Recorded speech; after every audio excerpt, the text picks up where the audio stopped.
talking about in the presence of anger. I'm sitting here, maybe I'm feeling danger today.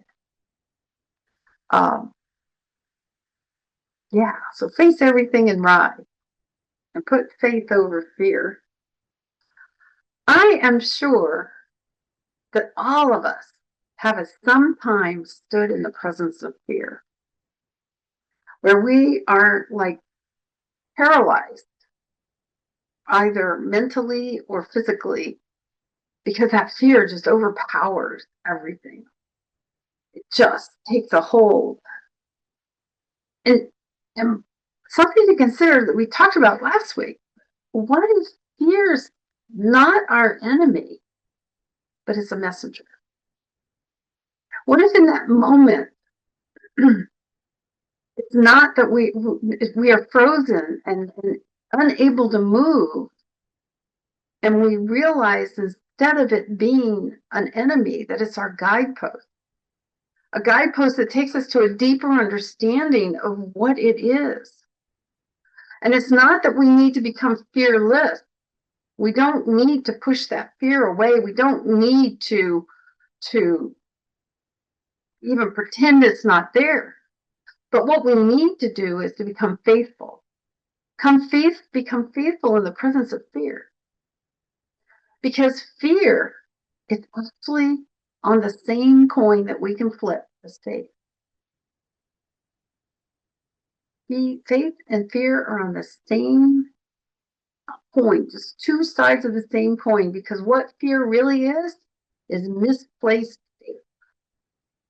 When we are sitting there in fear, we are in the belief that there are two powers, not one. And I use one with a capital O. We believe that there is a power that is opposed to power that we call God, and that it has an ability to bring evil into our lives or bring whatever is causing that fear into our lives.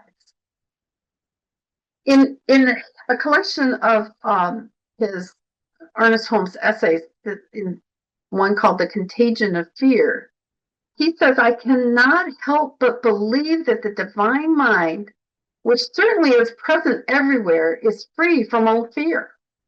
There is nothing for God to be afraid of. And if we can and do tune into the thoughts of others, and if they can affect us, as they most certainly do, why shouldn't we learn to tune into the mind of God, which is free from fear and doubt? So what did he say there? He's saying we're a part of the divine mind. We are also part of the collective consciousness. And if we can tune into the fear of others in the collective consciousness or in our own mind, why don't let's learn to tune into the mind of God that is free from fear. And let's redirect that fear, or the faith that we're having in whatever it is we're fearful of, and redirect it into the faith in the truth of what we know about ourselves. So when we flip that coin and fear is the one that comes up, what we're saying is, I believe lack, danger, separation, failure has power over me. When we turn that coin over to faith, we say, what we're saying is, I believe the divine presence, wisdom, love, and possibility are greater than this appearance. So the question that we really have is not whether we have faith or not, it's where are we placing it? When fear comes, we don't need to look at it as some kind of spiritual failure. We need to look at it as there's something here trying to reveal itself to me. So where am I going to place my faith right now? Am I going to place it into what I'm fearful of, or I'm going to place it into truth? Because often fear is pointing to something that we value. It's pointing to safety. We're feeling unsafe. We feel like we don't belong. We feel unstable, unloved. We don't have any purpose anymore, or we've lost our identity. But it points to some of those: safety, stability, purpose, identity. And what is to flip that coin to faith, what we can ask is, what is this fear trying to protect? What belief is really underneath it? Because in this teaching, what we know is that fear is not any ultimate power. It's a temporary signal in consciousness. And it's really important for us to listen to that fear, but don't give it the steering wheel.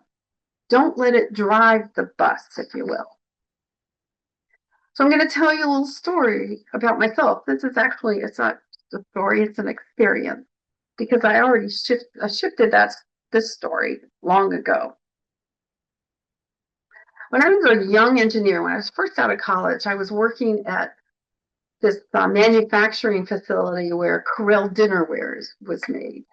And we had these huge silos outside that had all of our raw materials in it. And we would pull, they would pull them into these huge vats, these glass melting vats, and mix them together, mix all these together, and we would make plates and cups and bowls and all kinds of things. Most people have owned some kind of Corelle in their lives. Well, one of the things as engineers had to do was to go up on top of these silos that were like 5 or 6 stories tall outside in the element and just check to make sure things were working. And if we felt like there was a clog, we'd have to bang the sides with these big rubber mallets to get everything to start falling down properly. So it was my turn to go up there and do that. And you would take what we called a man lift. It was basically a vertical conveyor belt. You stepped on this little step that came out and you grabbed the hold of the handle, and it took you up to the top, and you had to step off. And when you stepped off, first of all, you went outside and you went on up the 4 or 5 more stories that you had to go. And when you stepped off, you were on an open grading catwalk. And when I started to walk across that catwalk to get to the silo, I realized, oh my God, there's ground down there. And it's way far down. I could see it through my boots as I stood there. And it was scary. It was really scary. And so I started walking across, and then all of a sudden, a breeze blew by, and the air just felt so different. I could hear all the noise from below, and I froze. I just froze. And I stood there. And I knew, and I was the only woman engineer in the plant. So there was also that. But I could not move. And in that moment, I was paralyzed. And what I realized is I've been looking into this whole concept this month about fear becoming our ally, a guidepost, revealing something in consciousness that is where I'm dealing with a limitation. I didn't have any of that vocabulary at the time, but what happened was I stopped, closed my eyes, took a few deep breaths, and recentered in myself in knowing there had never been any accident of anyone falling off that catwalk. Catwalk had handrails. The sides of it were above my waist, and everybody preceding me had walked across that catwalk, done what they needed to do, come back and taken the man lift back down and survived. So I shifted that fear of my faith in I'm going to fall, and I shifted that faith in, at this point in time, it was the science of knowing the truth, of knowing that there had never been an accident. And I was able to walk across, very slow, but I walked across. and do what I needed to do and come back and take the man lift down, which was also pretty scary too. And why do I tell this story? Because what I realized as I went back and looked at this is I did not try to shame myself out of that fear. I didn't use that card. Oh my God, you're the only woman engineer in the plant. If you can't do this, oh my gosh. I didn't use that. What I did was I took that moment to center myself. I took that moment to take myself truth and put my faith in the truth, and my feet would move. And I could take it step by step. I allowed myself to feel the support. And did it get rid of my fear of height? No, but it gave me a way to get over that fear of height, to redefine that faith that I had in falling into a faith in that I was supported, that I was able to do whatever it was. Because, and I use this experience because faith did not disappear. It became that guide, and it revealed to me where my faith was being misplaced temporarily. And it allowed me to flip that coin and shift, not from no fear. I didn't shift into no fear. What I shifted was my faith.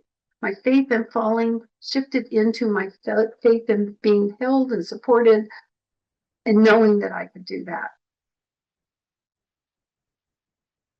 So something we can say when we're in that moment, and think in your own life if you've been in that moment where you were so paralyzed by the fear, yet you overcame it. Think about what it was. And think of it from this perspective of that coin, fear and faith. Fear is just misplaced faith. It's something we can say, thank you, fear. I hear you, and I welcome you informing me, but I'm not giving you the steering wheel. You're not going to be the one that leads me. When we do this, when we shift like this, what happens is fear now becomes a tool in our spiritual toolbox. It becomes a diagnostic tool that we have that we can hook up into and reveal where our consciousness has placed trust and limitation. You know, just like when you get that little sign on your dashboard and you take it in and the tech plugs your car in and it tells them where things are out of alignment. We have that tool and we can use it. We can use fear as that tool. In this thing called You, Ernest Holmes talks about this. He says, that which you mentally identify yourself with, that with which you identify yourself. So what I identify myself in that fear sets up an image of thought in our consciousness, which then tends to attract those situations that we are mentally identifying ourselves with. So had I stood on that catwalk and continued to have that image of me falling and the catwalk not supporting me, I probably would have been up there and the buzzards eating my foot, eating me to the bone or whatever. Not really. People would have noticed I was gone and come and gotten me. But instead, I shifted that faith. I shifted that mental image into someone who could walk across because so many others had. It happened 3, 4, 5 times a day, 24/7.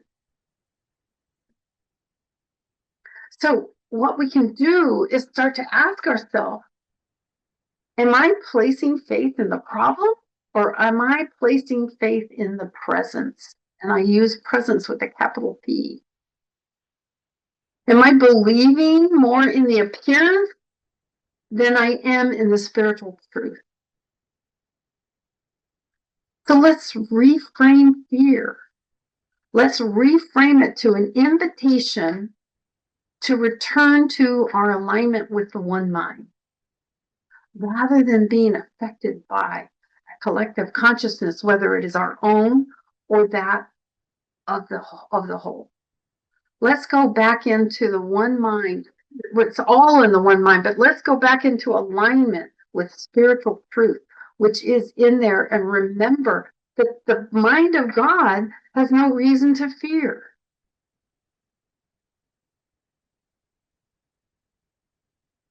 It's an invitation to return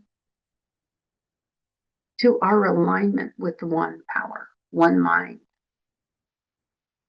And what we need to remember is it is not evidence of spiritual failure. We will not shame ourselves out of fear, because it'll continue to return no matter what. And it will continue to drive the bus, if you will. And there's an affirmation that we can say to ourselves, is that I meet fear with curiosity, compassion, and courage. And when I do that, fear becomes that diagnostic tool. And what we learn, we can learn from this. I now, in retrospect, have learned from this experience that I had as a young engineer, is that faith is not a passive thing. It is very active. It's something active. And when I start to listen to that which causes me to believe in, put my faith in limitation, then I can shift. I can shift it when I become conscious of this faith and a limitation of myself, or whatever it is that I'm limiting myself with. I find that this inner conviction of knowing truth will support the outer movement that I experience. And what fear can show us is that threshold where growth is asking to happen. I don't know how many, well, I'm sure many of you are familiar with the Star Wars movies. And in The Empire Strikes Back, what does Luke do? He goes off to seek Yoda. And he ends up on that weird planet. And in that time frame, he has to go through and enter a cave. And Joseph Campbell, in his interviews with Bill Moyer, talks about that. And what he says is, the cave you fear to enter holds the treasure you seek. And that's exactly what Luke found. When he walked through that tunnel, he faced his fears and he shifted those fears into faith. That's exactly what happened to me. That catwalk was my cave in that moment. Fear was saying to avoid it. I had fear the entire time until I froze. But faith reclaimed it for me. When I shifted that faith from limitation to knowing, in this case, knowing I can do this, and all of the science behind it and all of the data behind it, I reclaimed a treasure. And that treasure was the courage to move forward.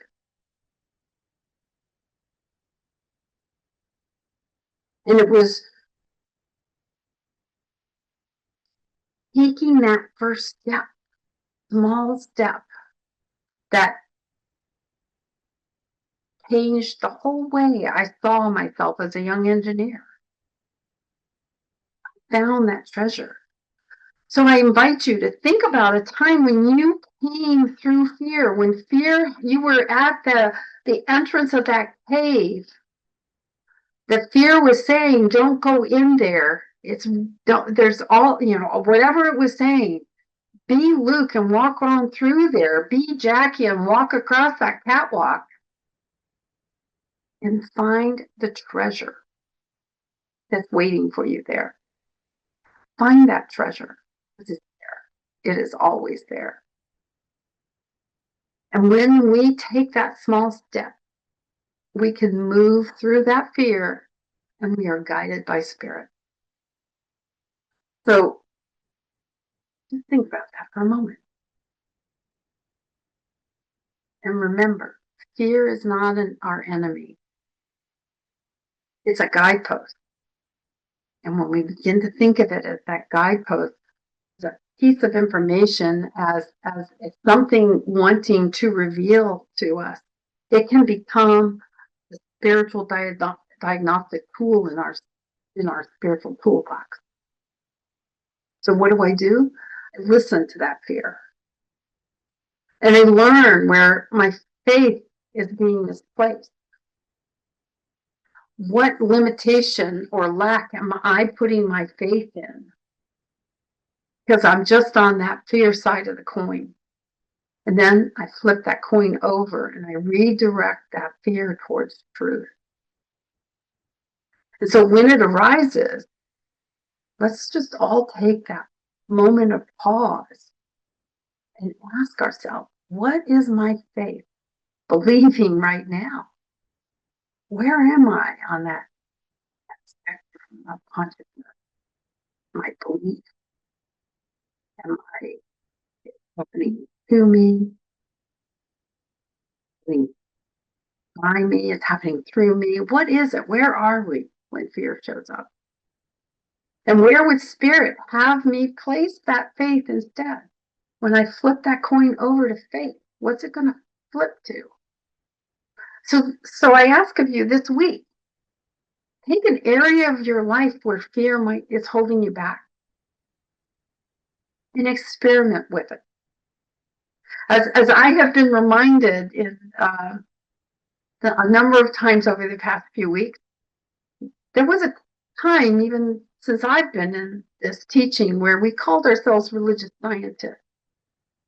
And if religious causes a problem for you, let's think of ourselves as spiritual scientists. This is science of mind. When we look at this from that perspective, what do scientists do? They do experiments. And what do they do when they do that experiment? They learn from those experiments. They learn what more is there? What if it didn't work? What didn't work? Why? What could we do differently? And let's think of ourselves in that respect this week and experiment with a small, courageous action that we can take where fear is limiting us, where we have put our faith in limitation and it's holding us back. It's keeping us small. And remember that we don't need to be fearless to move forward. We just need to be willing. That's all it takes. We could even be willing to be willing or willing to be willing to be willing. But let's just take that pause and find out what it is our diagnostic tool, our spiritual diagnostic tool is telling us of how we can flip that coin, how we can redirect that faith in the appearance and shift it into faith in what we know is the capital T truth. And that ends our lesson. And I love each and every one of you. And I would like to do a prayer now. And I invite you to take a nice deep breath.